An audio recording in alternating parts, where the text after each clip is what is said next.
For me, I love to travel, but at the time I was like, it was the worst experience I've ever had in any hostel. And it happened to be my first ever one. So I'm so glad I didn't back out. Things are hard, just go through it, see how it is the next day. I really recommend that, because the next day was a lot easier. But I got there, I went to the room, and I remember that the door, you know, everything was dark because people were already asleep. And I went up this like little stairs to this bunk bed, and I was like, and I had to like get on the ladder to the top bunk, and I went back downstairs, and there was like a bar area, and people were still, you know, even though some people were asleep, people were still, there was just some, a lot of people, if they've travelled, they want to have a sleep that night because they're really like exhausted, then the next day they're fine to like, you know, party and everything. And there was like a bar, and like people were like sitting outside having drinks. It was like really, it seemed really, really nice, the outside bit. But I went outside around the corner, called my mum, and was like, Mom, I really want to go home. The people here are really mean to me. I literally did that. And it was a nice area, it was like a little park area. And my mum was like, just, you know, wait till tomorrow, see how it is.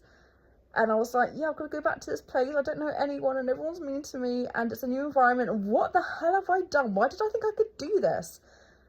But, you know, stick with things, guys, because I woke up the next morning, and the room I was in, the hostel room, even though it seemed very uninviting the night before when everyone was asleep and it was dark, and, you know, I had to go to the toilet at night, and I was like trying to figure out how to get out, you know, to go down the ladder, don't wake people up.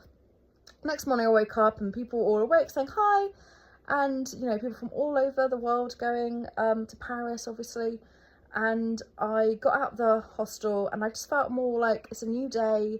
I tried to stay away from the reception desk and the guy there who said I was stupid. And I got out, and, you know, I was like, I'm in Paris. There were cafes everywhere, the sun was out, and I was in Paris on my own. And the one thing about solo travel is that the day's up to you. It's up to you what you want to do. So I decided I'm going to go to the Eiffel Tower, and it was actually, I was in so much better mood compared to the night before, where like this guy basically tried to like ruin my beginning of my holiday in my head.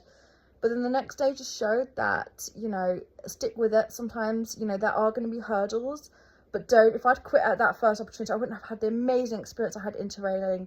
And I'm going to tell you all about the different countries. But day one, when I got there, it was incredible and beautiful to see Paris and to be in Paris. But, you know, I had a pretty hard first night, to be honest. But then the next day was full of possibilities, and sometimes in the daylight just things a bit better. Sometimes you just need to sleep on things. Sometimes the next day will be so much better. So it really, really was for me, and I will tell you about day 2, what to do on my first full day in Paris. I'll speak about that tomorrow. So but yeah, I definitely recommend traveling, and if things are hard, it will get better.